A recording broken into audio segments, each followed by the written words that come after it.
everyone, welcome to Facebook Live. It's Thursday, July 9th of 2020, like we could forget what year it is. We are live in Joplin today, as you can tell, because I'm not Michael Fisk, but sometimes I wish I was. No. His vest collection is like on par. Anyways, so today I not only have Cheryl Hinkle with us, but I also have Theresa Porter. So remember, if you're driving, wait till you're not. To watch this, it will be available on Facebook and on our YouTube channel, so you can check it out when it's safe to do so. So I'm going to go ahead and turn it on over to Theresa. Okay, you're good. All right. Hey, everyone. Hope everyone had a safe and happy 4th of July. Just wanted to jump in a few minutes. I'm kind of hijacking Cheryl's show here for just a minute. We've had a few things come up, and I decided that I wanted to just reiterate some of the facts that we always talk about. I'm pinpointing information to our current owner-operators right now, please. So ultimately, what I want to do is just give you a few reminders about buying a new truck. So again, this is to our current owner-operators. If you are looking to purchase a new truck in any time in the next 6 months, please do a couple of things. So pretty simple. Number one, let your driver manager know that you're thinking about buying a new truck. Put that on their radar so that they can kind of be aware, so that it's not a shock to them that whenever they get my messages that you're actually doing it. So put something on their radar. Let them know, hey, by the way, we're thinking about buying a new truck in the next few months. So let your driver manager know. So that's number one. Number two, if you have a current truck leased on here at Tri-State, just because you're getting a new truck doesn't mean that you don't have to go through the usual steps of being approved on that new truck. We haul a very specific freight, as you know, and we want to make sure that you can scale that freight depending on what it is. But ultimately, a few pointers that you should do. So one, let your driver manager know. Two, let me or Michael Fisk know what you're looking at, okay? Because there's two things that we're going to ask you for right off the bat. And we're going to ask you to contact your dealership and ask them for a copy of the MSO and a copy of some pictures. Just have them, trust me, they want to sell you that truck. They have those pictures available for you to email you or whatever you need. So just ask them, to send those two things over to you directly, and then you can forward those over to me or Michael whenever we get serious about where we're headed with that new truck. So buying a new truck is exciting. We're excited to help you lease those new trucks on, but we just need a heads up that it's coming, and we need to make sure that we're all on the same page of what to expect. The criteria, just really quickly, to look at a new truck, we want to make sure that it's a 2017 or newer. I know here, even this week, I've got 3 new ones coming in, all 2020s. So that's obviously newer than a 2017, so it meets that particular criteria there.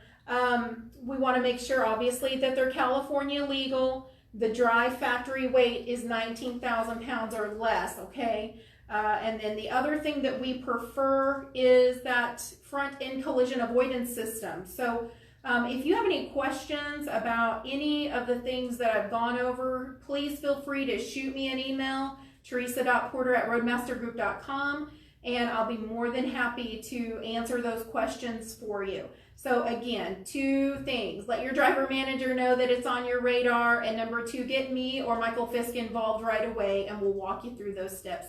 So congrats to all my owners who are getting new trucks. It's very exciting. We just want to make sure we have a process set up so that the shops know you're coming, so that we know you're coming, and we can get all that paperwork sent out to you in a timely manner to make your transition easier. That's the goal out of all of this, is so that you don't have a nightmare of a change going through one truck to the next. So Any questions, let me know, okay? Anything right now, Riley? No? All right, you guys, thank you so much. You guys be safe out there, and thanks for what you do. Okay, moving on over to Cheryl. Hi, good afternoon. No close-ups, right? Right. So like Theresa said, I hope everybody had a great 4th of July. Kept all your digits. I got all mine. So a couple times it was a little sketchy, but I managed to keep all of them. We don't have a whole lot to go over today. We just kind of wanted to touch base on our weekly COVID Facebook Live. It's me again because Mike was unavailable, so you're welcome. One of the things I wanted to talk about, last night in Joplin, we had the council voted for the mandatory mask. That it goes into effect coming this Saturday. I know for the office people, we've already put a mask mandate into effect if we're away from our own individual areas. You know, in the shops, that's not the case. They don't have to wear them unless, you know, if they're in their areas, because obviously it's 100 degrees in the shops. But you know, drivers, you coming onto the facility, you end up coming into the main house or meeting with someone, you're going to be required to wear a mask just like we are. Drivers lounge, once again, we're not going to require that you have them on in there as long as you're practicing social distancing. If you happen to not be practicing social distancing, you will be asked to put one on at that time. Since the one in Joplin happened, you know, you guys have been going all over the country and you're kind of prepared with your masks anyway, but just know when you are coming to Joplin, you know, not necessarily talking about the facilities, but the mandate does require that they're worn in any of the Joplin city limits. So you're aware of that. And like I said, we've said this before, it's not our place to say whether we agree or disagree, but obviously we're expected to comply with that. So one of the other things I wanted to say with the Joplin, you know, doing that, I think that we all thought by now we would hopefully be in the moving away from all the mandates and everything, you know, the second wave or whatever is happening. So, you know, just continue to be aware. I know Kansas has enacted it started July 3rd, a statewide mandate on masks. So just be aware of where you're going. Even if you think those are beginning to go away, you know, they're probably beginning to even more kick up than they were in the past. So that's going to be around with us for a while. One of the other things that I wanted to touch on, last week somebody made a statement and Riley told me afterwards that they were OCD and my thing wasn't straight.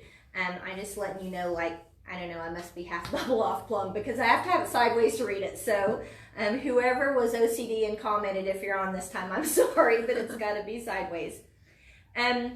One of the other things is the CVSA Operation Safe Driver Week is scheduled for next week, July 12th through the 18th. You know, they're going to be a law enforcement initiative is to be looking for drivers that are engaging in unsafe driving behaviors.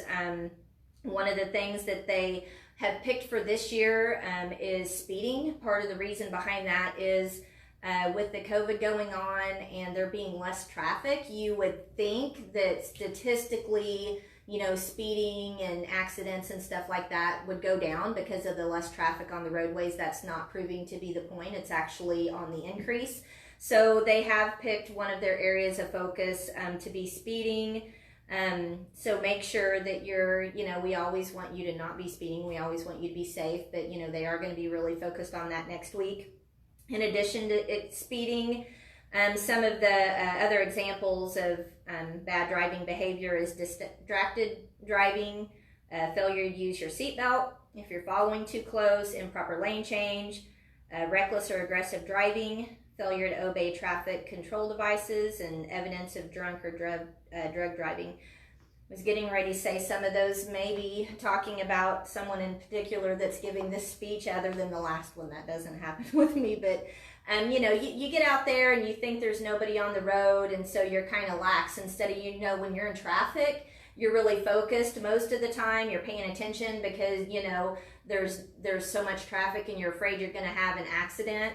it's very easy to, if you're on the highway and you're not seeing a car or anything, it's very easy to not pay attention to how fast you're going, or, oh, there's not anybody there, I'm going to look around and see, that's when you get in trouble. So just make sure you're mindful of that. The focus is going to be going on next week. We want you guys to be safe. One of our statistics, I think that Riley pulled for me, over the last 2 years, we've received 35 violations for speeding in some form of capacity. So we want to make sure that you guys are safe on the road. We want to keep you with us. So make sure you're being mindful of those, any of the local regulations, laws, all that kind of stuff. Do you have anything? The only things from Michael, and he asked to see your face mask, if you would show us your mask. I guess they can see it, so. Nope. Nope. Nope. I didn't realize you could see that, so. It's too cool for Facebook Live. Right. You only wish you could be that cool. Can you really see that on there? I mean, just. Okay. Yeah. I wasn't paying attention. So it's got lemons on it. Yeah, mine has stars on it, so. Yeah. Riley's a ray of sunshine with her little stars. So. We just want to remind you guys that, we're in this for the long haul. We know it's sometimes gets frustrating. I know from my standpoint on HR, I can sure tell that everybody's just, you get tired of hearing all the negative in the world, whether it's, social injustice or the COVID-19, whatever it is, that stuff wears on you. It wears on your mental health, I think. It wears on your well-being, and you react to things differently than you typically would. We've talked about the social media, Facebook, and being mindful of what you're posting.